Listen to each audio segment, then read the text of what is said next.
Yes, you may be seated in my presence.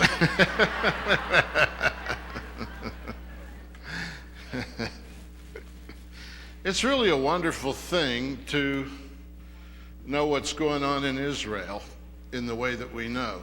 Because, what the whole world's being told on TV and newspapers and so on is so crazy. You would think World War III is going on there. And in reality, we take our tours as usual. We see nothing much. Oh, there are problems there, but there are problems here too. Nothing that is unusual for a fledgling democracy, put it that way. I want to develop for you a little bit of Israel's history, which most of us have lived through. Some of us have completely lived through it. I had the honor of interviewing Dr. Charles Pack on a TBN talk show earlier this week. He was at Moody Bible Institute in 1948 when Israel won its War of Independence and was established as a modern state. What a thrill. What a galvanizing thing to be studying prophecy at that time. Moody used to teach prophecy, by the way, and not so much anymore, but I'm going to come to that. It must have been such an amazing awakening to be alive then and realize that God had not forgotten his chosen people or his promised land. He was going to do what he said he would do throughout the scriptures and restore the people to the land. And it left a lot of people who were amillennialists and replacement theologians and all that kind of out in the cold. I mean, how embarrassing to be teaching your whole life that God is through with the Jew and suddenly have him remember his promises. And they keep on going even today, saying he's not working in Israel, which is lunacy. It's just, of course he's working. He's doing exactly what Scripture characterized he would be doing at this time. And we are watching the dry bones vision being lived out.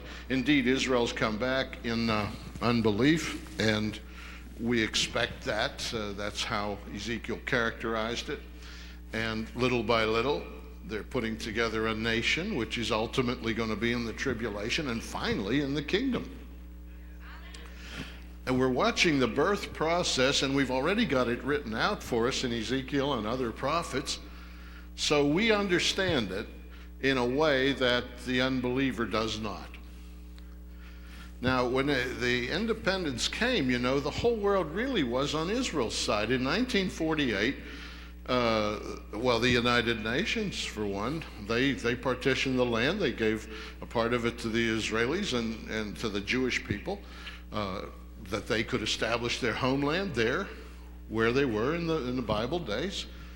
There was a movement to put Israel somewhere else. Somebody suggested Uganda. One of those compassionate ideas to get the Jews out of sight and out of mind.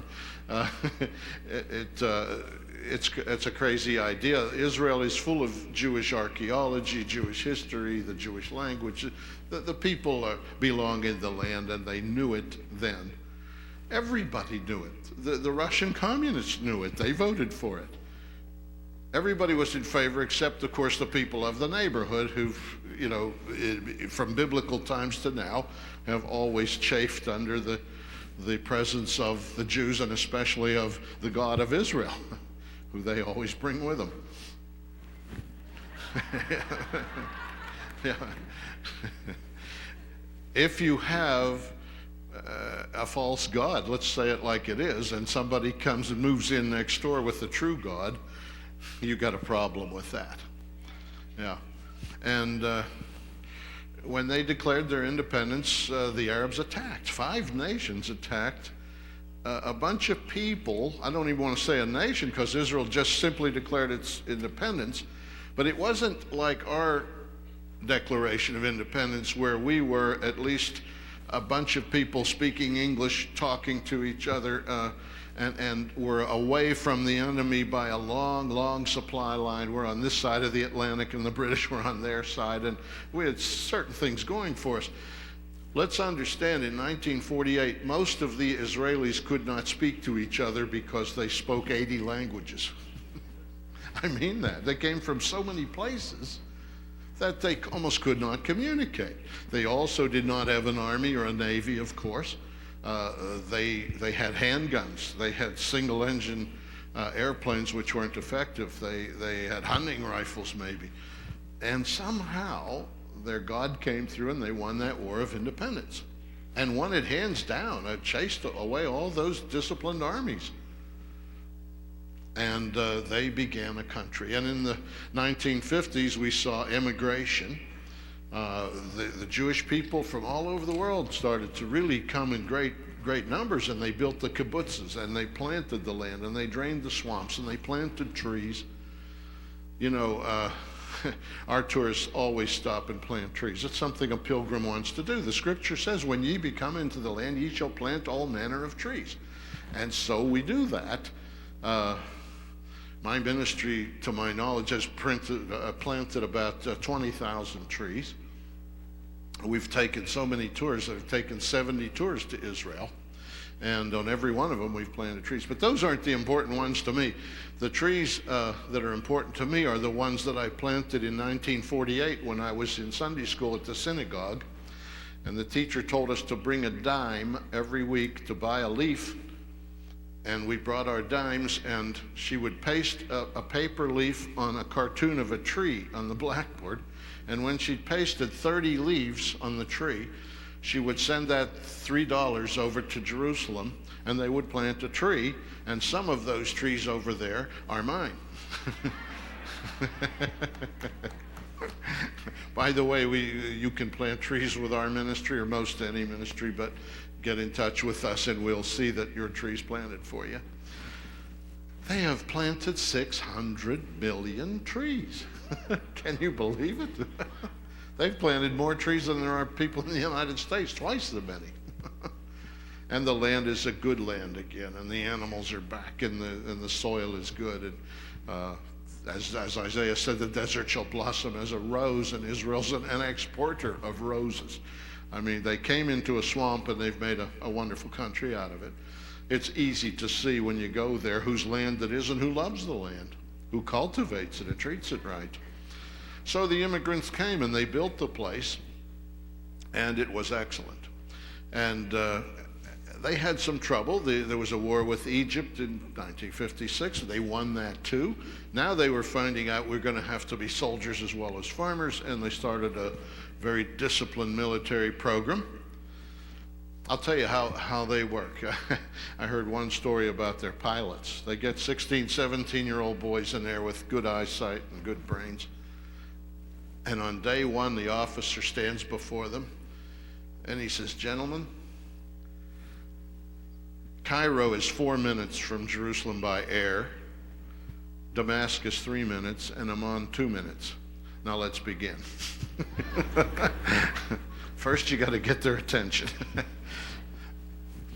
The Air Force is, on that point, the Air Force has a problem. They made they hadn't anticipated for 1948 that you would have jet aircraft so fast that Israel itself would not be big enough to practice how to fly them. It's a very small country, and if you step on the gas and you're heading east or west, forget about it. Nobody thinks about this. They had to make a treaty with Turkey to use their airspace to practice. It's a problem. But anyway, they started training their military, and they were ready in the 1960s. That was a turning point in a way, because in the 1960s, the Arabs first began to realize that it would be difficult to win this militarily, and they started to think about PR, use the tongue instead of the teeth, make the Israelis out to be bad people, and get people on our side and so forth. They tried an assault in 1967, and you know the answer to that one. The 6-Day War. Israel just knocked their block off. It was so one-sided. They could have occupied Cairo and Damascus. General Sharon conducted one of the great campaigns of history with his tanks in the Sinai, and beat back Egypt. Egypt has 60 million people. Jerusalem at that time had about 3 million. And they shellacked them while holding off the Syrians and Jordanians on other fronts. It was really a performance of the God of Israel. It really was. There were so many miraculous things. Oh, I saw a wonderful tribute to a tank driver. His assignment was to hold a certain position in the Golan, and he rushed to his post. This war started very suddenly. He lived in Galilee, drove his tank up the Golan Heights. He held a position where 26 Syrian tanks came at him, and he kept his position. His orders were to hold an intersection until reinforcements arrived, but the reinforcements were late. He was shot out of a tank. It blew out from under him. He was injured, but he climbed into a second tank that was still serviceable.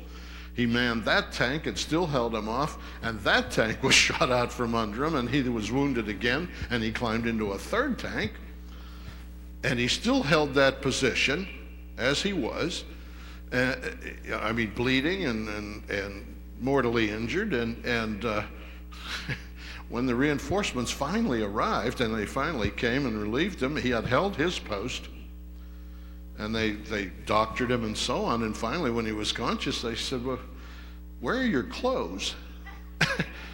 he was naked.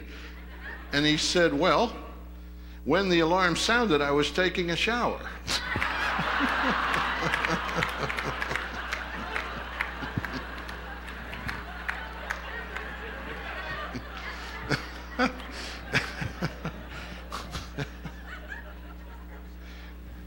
With guys like that, you usually win.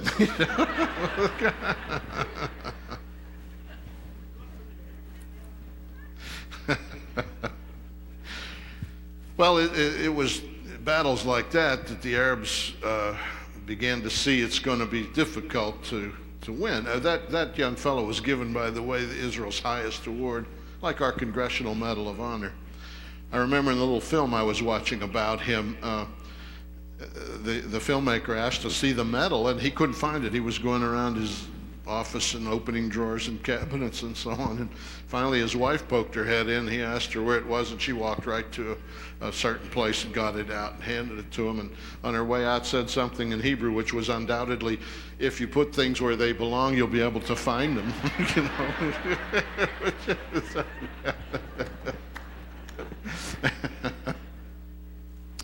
Well, the 70s started, and we now had a new organized resistance called the PLO. In the 1960s, about 1964, the Arabs had a public relations idea.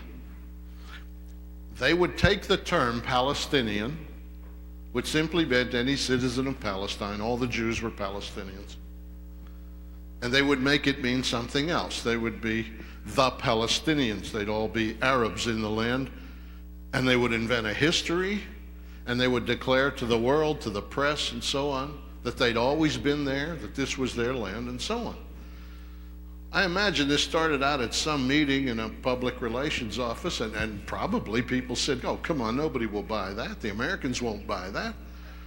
And he probably said, oh, no. Let's just try it. And, given the media position that's usually anti-Jewish, I'm afraid that's true. Anti-Semitism is so popular, it has been here so long that you have to suspect it's a real spiritual problem. The Jews aren't the finest people, but they haven't done anything to deserve this worldwide condemnation. And it's peculiar that they are particularly the chosen people. So I think those that work for the enemy of God have chosen them too, so to speak. And it was easy to convince our press of a story that the Jews had taken somebody's land and so on. It went to ridiculous proportions. I interviewed Faisal Husseini, Arafat's man for Jerusalem, the fellow that reputedly just died of a heart attack a month and a half ago or so on a trip. There's lots of heart attacks, lots of sudden deaths in that business. And there was another story. Let me digress. There was a meeting once in Cairo of some high-ranking so-called Palestinian officials. And a news release came out of the meeting saying that one of them had died at the meeting. And that's all it said, he died. The Israelis had a mole in that meeting. I mean, they had a spy there playing at being a Palestinian. He was a ranking official, and he was in on the meeting, and he knew why the guy died. The guy died because the guy across the table from him pulled out a revolver and blew his brains out. Okay, so David Bar-Ilan, the executive editor of the Jerusalem Post at the time, told me this story, and he said that they sent him the news release. The fella died, but he had this other story, what really happened. So he said to the publisher, how do we run this story? You know, we know better. He said, well, you can't blow our man's cover either. You can't say they killed the guy. You know, you have to write it, and you have to use that word died. And Bar-Ilan said, well, how about they died him?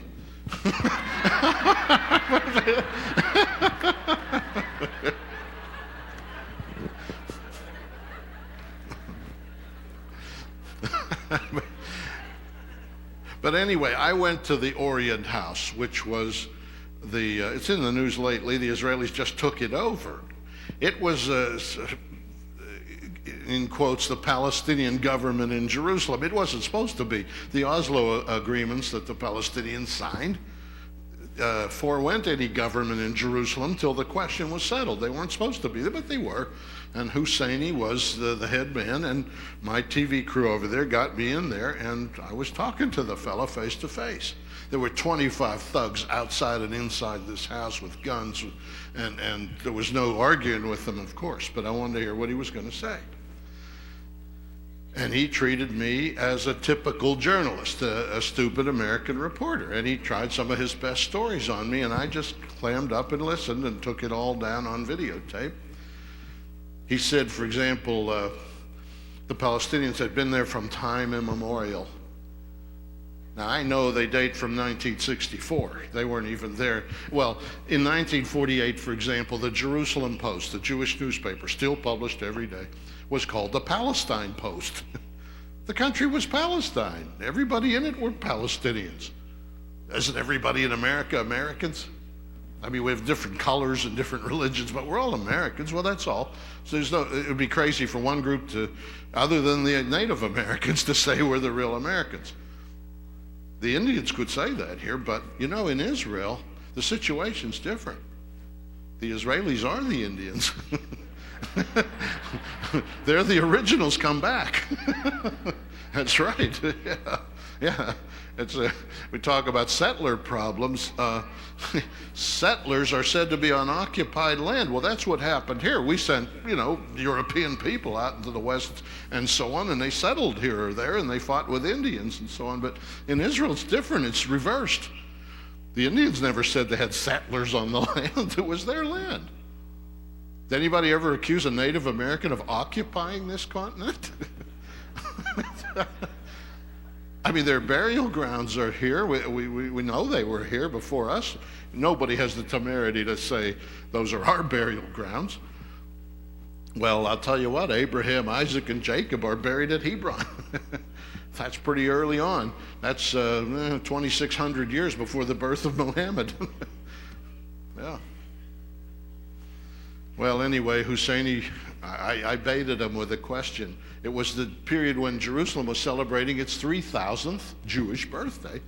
And I said to him, look, there's a celebration going on across town called Jerusalem 3000. What do you think about that? He said, oh, well, if they say they were here 1,000 years, we'll say 2,000. I said, so it's really just a bidding war? And he said, yes. And I said, well, how long really have you been here? Knowing he'd been there since he was a young man, but that's it. And he said, we have been here 5,000 years. I mean, it really took my breath away. I didn't know he was going to try for that, but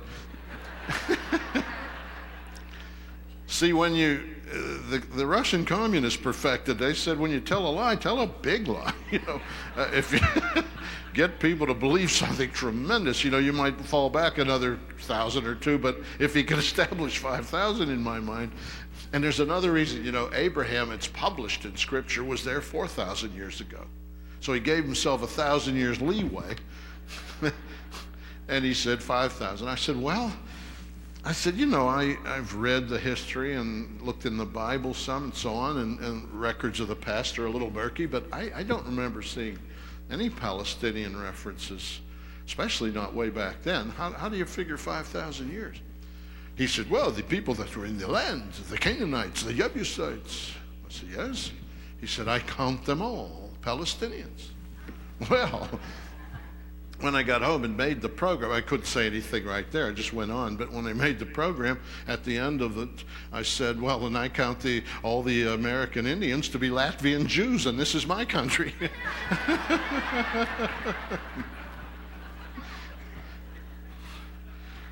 The whole idea of inventing a people and claiming some aboriginal relationship to a land it's what Saddam Hussein tried to do with Kuwait. Remember his speeches, come back to Mother Iraq, It's baloney. It was baloney and we knew it. And this is baloney, but we pretend we don't know it. We really pretend that within memory that there was a Palestinian people in Israel.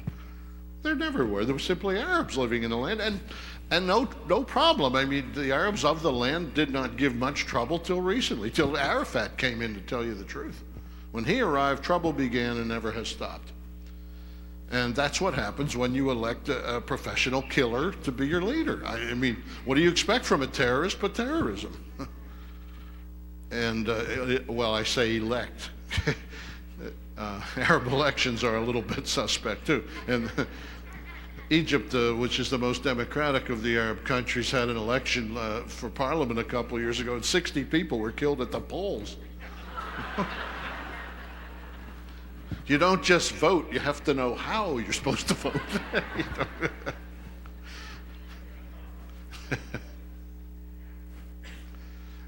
By the way, before you plant a tree over there, know that we have a card at our office. It says on the front, in your honor, a tree has been planted in the state of Israel. And when you open it, on the inside, it says, your day to water it is Thursdays.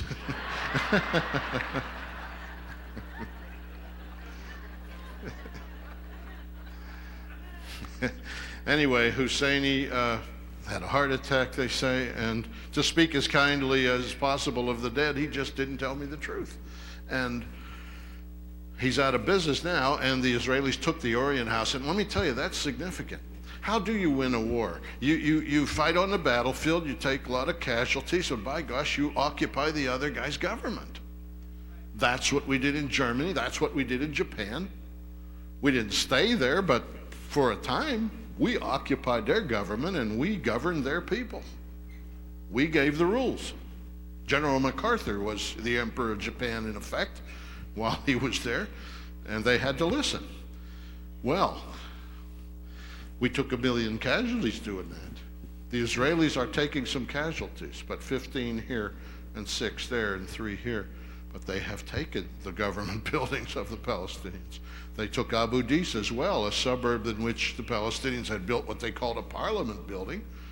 It's not that the Israelis want these places. What the Israelis want is peace. And they would have given them. They offered them last July.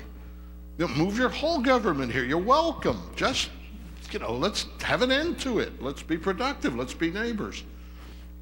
No, they respond with this ridiculous, Arafat walks out on that meeting without taking the deal of a lifetime, and then finds nobody's on his side. None of the European leaders, none of the Americans, everybody's shocked that he didn't take it. And so he starts up a war, change the headlines around. Now he's so indignant and the offer was so measly that they have to fight. It's a craziness. And the so-called war goes on, but it's not a real war. Let me give you some statistics just for fun. I'm getting weary of people telling me World War III is going on in Jerusalem or in Israel, when it's really, if it's going on anywhere, it's going on here.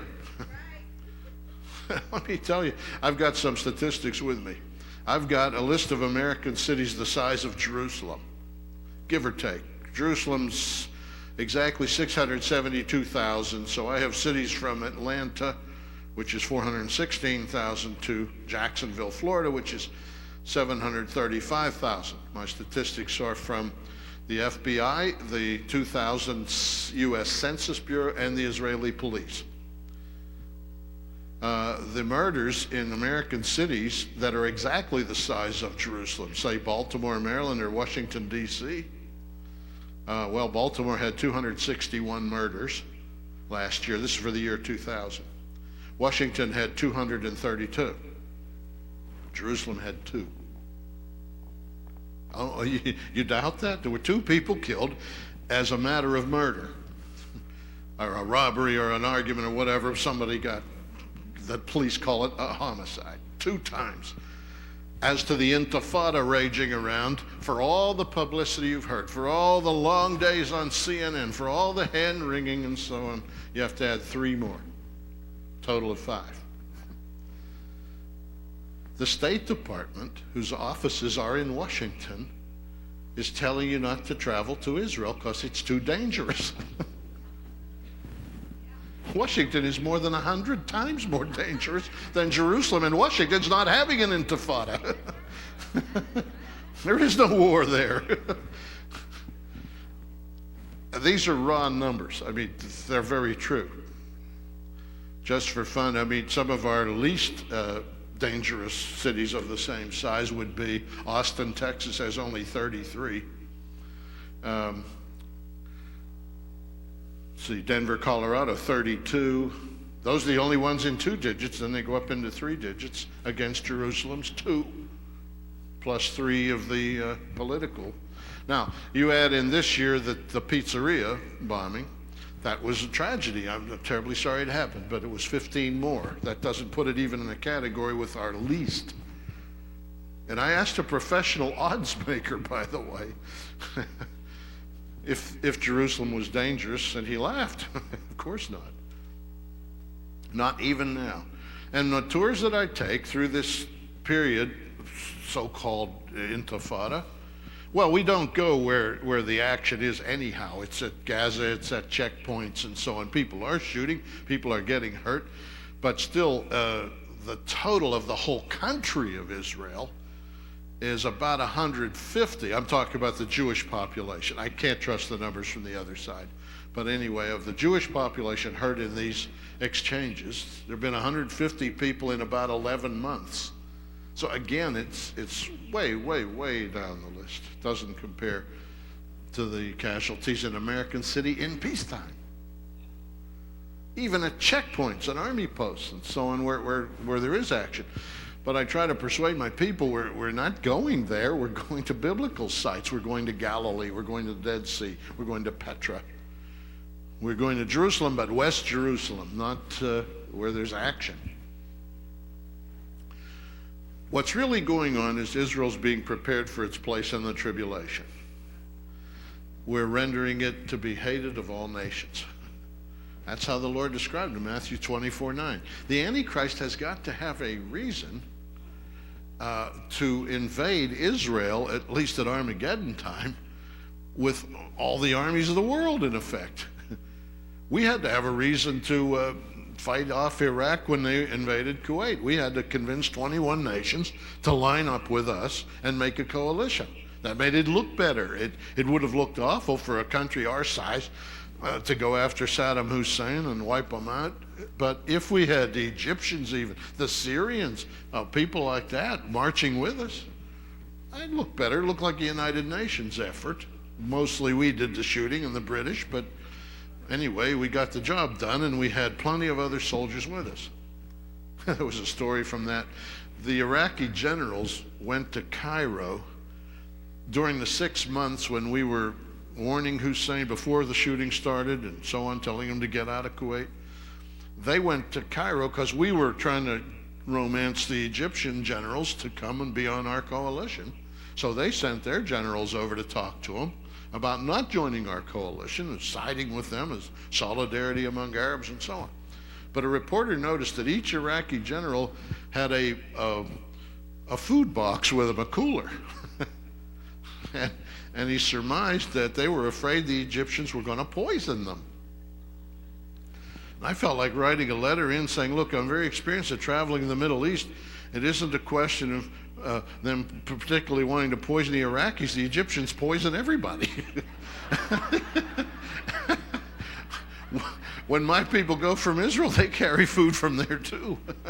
We don't do it much anymore. We haven't been to Egypt for several years, but when we used to go on a regular basis, I would not allow anybody to open his mouth and eat anything there. I mean, what you call Pharaoh's revenge is a very serious what you call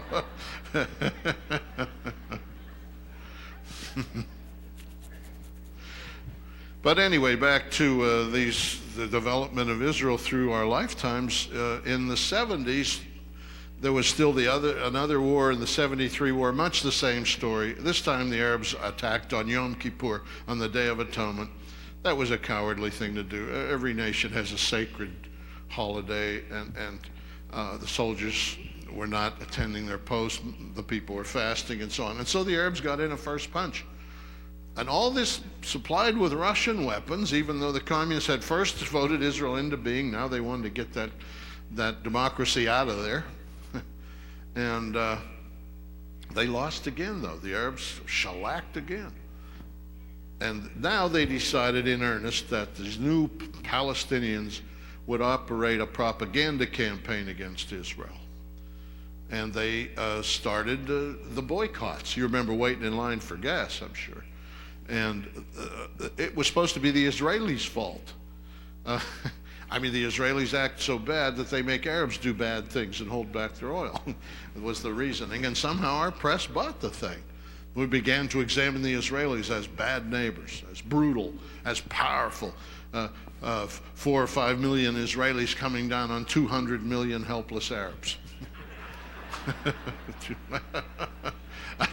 It was completely nuts. I mean, well, to give you an idea, on a scale where Israel would be the size of Rhode Island, the Arab holdings would be twice the United States.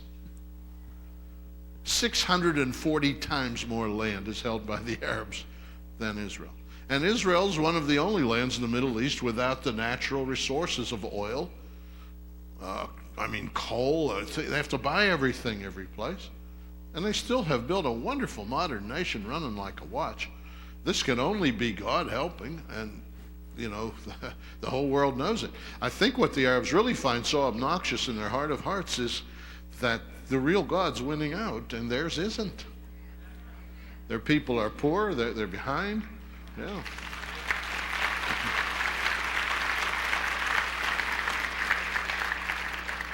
And they become so very indignant. I heard a case in Tulsa, and I'm publishing it in my newsletter this month. Our booth, by the way, there's newsletters back here. Take all you want. Everything on there's no more. There will be a box of newsletters in the morning. Thank you for your interest in our newsletter. We brought them over from Tulsa, but I spoke at church on the move, and I had no idea the thing was the size of Yankee Stadium. They took most of my material, so we'll have more in the morning. But I'm going to run in the newsletter what did I start to say? It's the story from Tulsa. The Muslims live in Tulsa like they live every place in America, and the university, or Tulsa University, built a mosque in the interest of diversity. Then Oral Roberts University students, Christians, came over to try to witness to the Muslims. Well, that's the thing we're supposed to do, and they were attending to this as a mission. And one of them touched the mosque. And the Muslims insisted that his hands be cut off. I'm serious. In the interest of diversity, well, I'm running an article this next month called Hands Off, Please.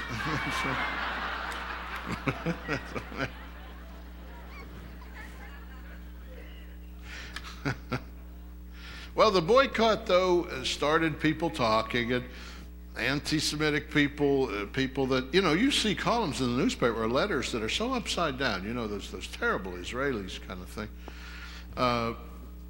They fomented what is called the Intifada, the one in 1987, which was a spontaneous uprising of youngsters mostly versus Israeli police. And I think it probably started with some kids at a playground like you have here, spitting at the police or throwing a stone or something. The police saying, all right, and grabbing them, taking them downtown and sending them back. And then the next day there's a dozen kids and they're yelling and screaming. We have this here. But they realized suddenly the PR value of getting a television picture of a uniformed policeman with a club picking on little kids. And they fomented the awful lie that the Israelis are so brutal that they attack children with soldiers. And that was so silly. I mean, they continued to throw these stones month in, month out. And the Israelis, for their part, what are they going to do? I mean, I talked to an Israeli soldier. His orders were that he had to be hit 5 times with stones before he could raise his gun. And when I say stones, I'm talking bricks. I'm talking dropping a stone from a 4th floor window. They had to wear helmets. They had to have shields that stand out there, but they couldn't let children just run over the line and start throwing stones at windows, so they held a line. But the rules were they had to be hit 5 times, and then they could shoot, but only in the air. They never could shoot at kids. Bullets come down somewhere. Sometimes a kid got hurt. Oh boy, they made a mountain out of this. But naturally, the soldiers did not want to shoot at children. They're normal human beings. But, how long can you ask a 21-year-old with a machine gun in his hand to stand there and keep on taking stones from some snot-nosed kid? Well, Yasser Arafat, who was over in Tunis at this time, suddenly claimed ownership of this intifada like it was his idea. And then the Intifada, so-called, it got bigger and bigger, and it was the news. There was nothing happening that doesn't happen in any ghetto in America. But the news made a big deal out of it till they started the decade of the 90s, which I call the decade of false peace. That's an important one to Bible readers because we know that the tribulation period is a period of false peace. 7 years of the Antichrist promising peace, followed by Armageddon. And they actually sign a peace treaty at the beginning of it. Well, this false peace was something out of Daniel, because first they meet in Madrid, then Oslo, then secret meetings behind the scenes, people signing deals with each other. Not quite a 7-year pact, but moving that direction.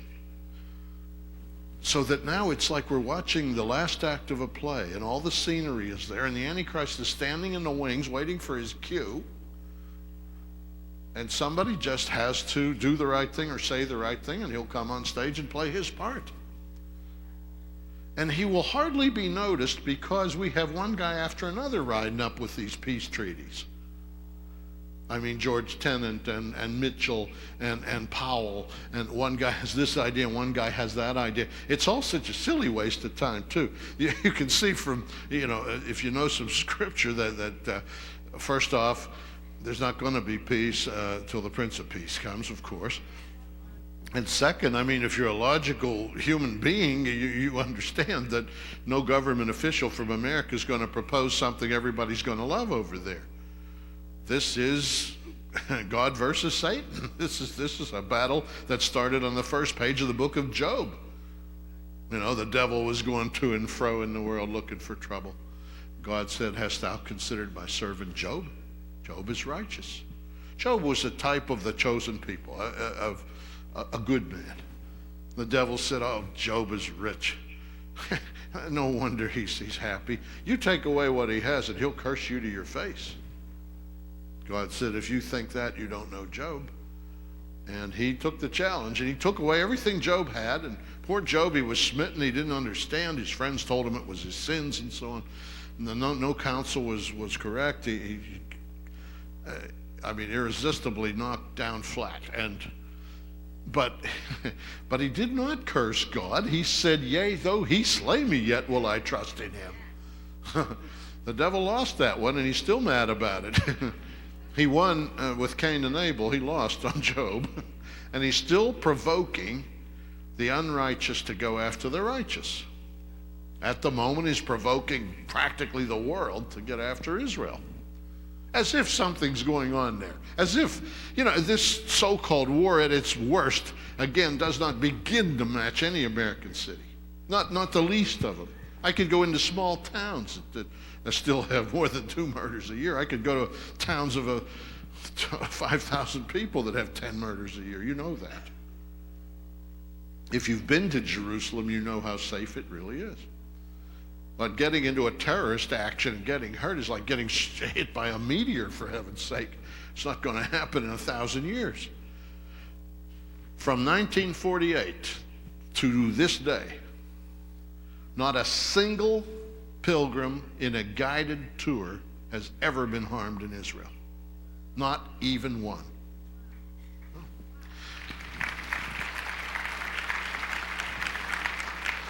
Well, there's 2 reasons. First off, the Arabs are smart. They're professional killers, and they don't want to kill Americans and so on. They don't want to. We're their support. Our government is the thing that's holding them together and making a case for them. And the Europeans and so on. They don't want to kill the English and the French and the British. The Germans or whoever's coming. They want their friendship. So they are very careful to try to kill just Israelis.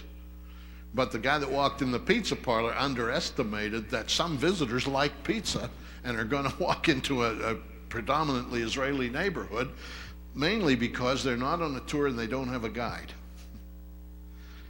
That's the difference. It's not that it's dangerous, but a guide has a nose for where to go. You live in a town somewhere. Isn't there a bad neighborhood? Isn't there a place in the town you avoid? And you know if you get down there often enough, you're going to get some trouble. That's true of Jerusalem. It's a big city. But the people were not with a guided tour. And I don't expect, if I took tours from now till the end of the kingdom, there'd be any trouble at all. And by the way, I intend to do that. Most of my tourists, of course, will already be in Jerusalem. We'll save that long airplane ride. When we're there, I often say, I wish the rapture would happen now, because from here it's just a domestic flight.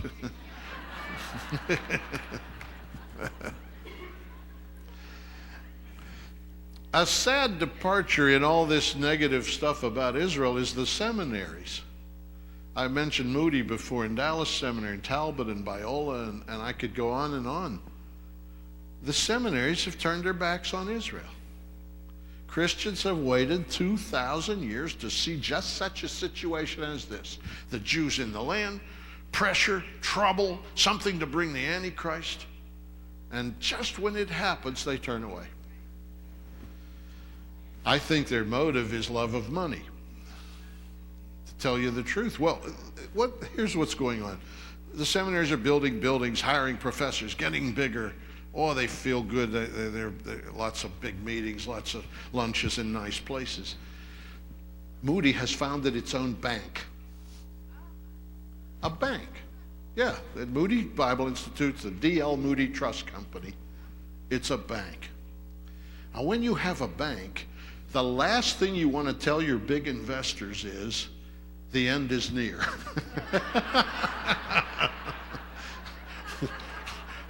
How are you going to sell a 30-year mortgage when you're telling a guy the Lord's coming in the Feast of Trumpets?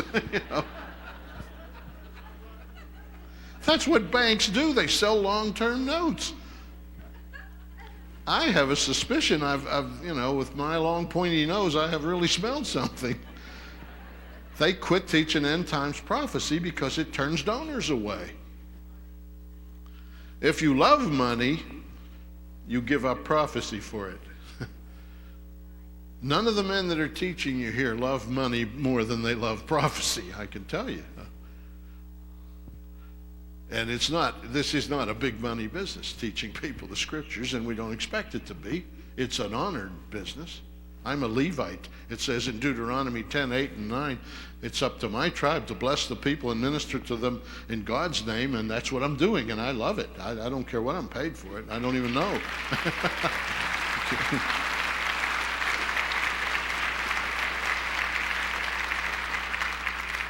It's like the two evangelists that were talking, and the one said to the other, we really don't do very well. We travel all the time, we speak to audiences, but when it comes down, push comes to shove, we're not making money like businessmen or lawyers or whatever. And yet we're giving these people eternal life. And the other one says, well, no, they already have eternal life. We're giving them location.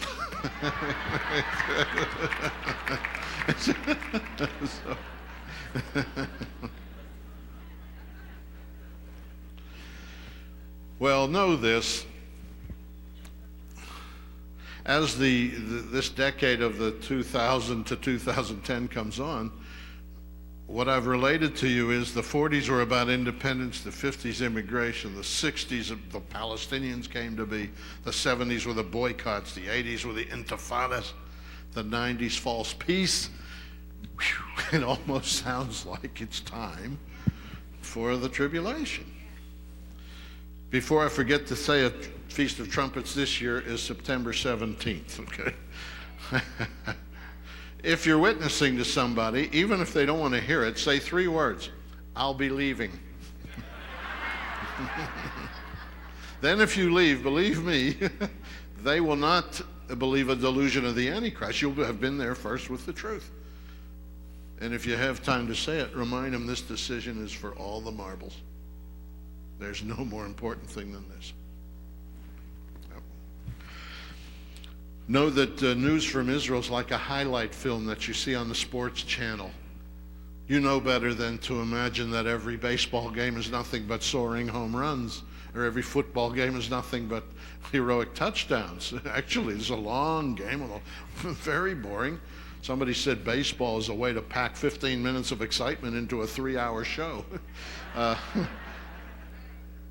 But when you do the highlights, it looks exciting. But don't fall for this, the camera of CNN points here, there's stones or shooting. That's when you go there, you don't see anything. We had a group, my wife was leading the group. They decided to find this blasted intifada. They drove up to the gates of Gaza, and they still found nothing. If you don't have a TV camera with you, nothing happens. I mean, this is standard. Our reporters are immature people. They stay at the American Colony, an old Arab hotel that on East Jerusalem. It looks like Casablanca. There's old stone arches and ceiling fans and suspicious characters in white suits and all this. And they think they're in the real Middle East, Well, they're in a place that's almost a costume party going on for them. And they buy into this. And then if they're not sending footage back of some violence, well, the Home Office says, hey, come on, you can't stay over there without, give us some news, And they tell the hotel manager, and I mean, hey, these are good customers. They buy a lot of liquor. They buy a lot of prostitutes. Let's accommodate them. And they tell them, well, it's okay. The bus leaves 8:30 in the morning. There is going to be an uprising in my uncle's village, And they have it. They stage it. They do it. The soldiers are going to react if you go at them, so they go at them for the cameras. But when my bus pulls up with a bunch of Bible-toting Christians, nobody goes at anybody, and they can't find the thing. So know that you're watching highlight films. Another thing is, if you're going to think about going to Israel in this life, this is the time.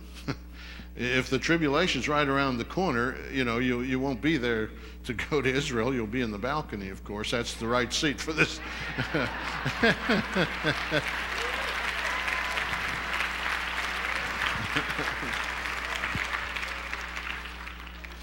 And, you could go now or go with the Lord, when he comes to the second coming. But if you want to take a look at where you're going to live for 1,000 years, get going. I'm a maniac about this. I have gone to Israel 3-4 times a year for 30 years. I mean, I've never had any problem. I sleep better there than anywhere. People say to me, how can you still go to Israel? I say, well, I want to take a break from Dallas.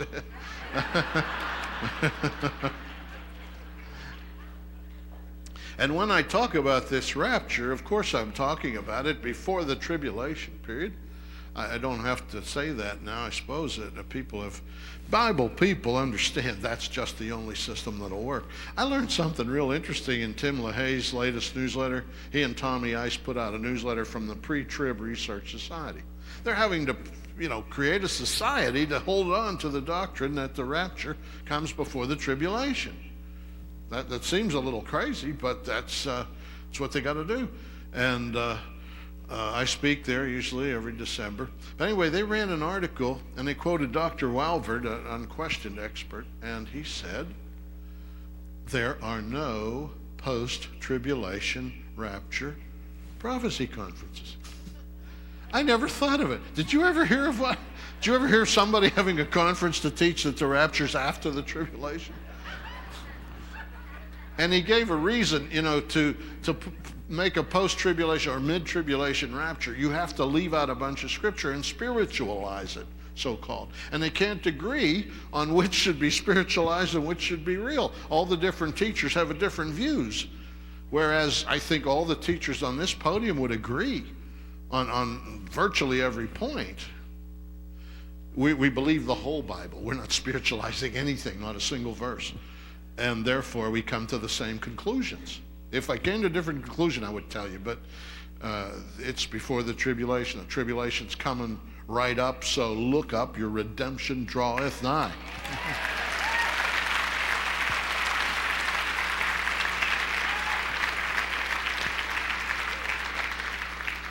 Well, I see some people who've been on my Israel trips. Nice to see you again. And how many people here have been to Israel? Oh, golly, look at that. Well, I'm boring you. You're ready for the kingdom. All right, you other folks, let's get up and get going. You don't have to come with me, go with somebody, but let's get there. Let's support this promised land at a time that it needs support. Anybody can go in good times. And you know what? The Jewish people of America have let them down. They've canceled all kinds of things. They don't go there anymore. Oh my gosh, the Reformed synagogue canceled, big camps with thousands of students expected. It's terrible. This is a time you can be a real witness. St. Francis said, preach the gospel, use words if necessary. A strong way to preach the gospel would simply be to show up. Just be there. They know that you're their friend and why you're there, and they know to some degree you're taking a chance that the Jews didn't take. But that will sit real well with them. We're supposed to be witnessing to the Jews. We're supposed to make the Jews jealous. They can't get jealous of the church if it acts the same as some unbelieving Jew. Tell you the truth. There should be a big difference, It's like I usually preach about charity. If you can't tell the difference between the United Way and the Salvation Army, something's wrong with the Salvation Army. Yeah. Okay, well, I'm waxing eloquent here, but let me close with a nice prayer for you. I'll pray in the Hebrew language. You know this prayer, but you know it in English. Once when I was in Israel, I heard people singing a wonderful song, and they were singing it in Hebrew. And they were singing, Hu Adon, Vehu Kamen Hamatim, Vehu Adon. And I said to the guy, you've translated, He is Lord. He said, you must have translated Hu Adon. I forgot for a second where I was. Let's bow our heads. Hu Adon, Vehu kamen hamatim vehu Adon. Kol berech lo tichra, kol lashon latoda, v'Yeshua hu Adon.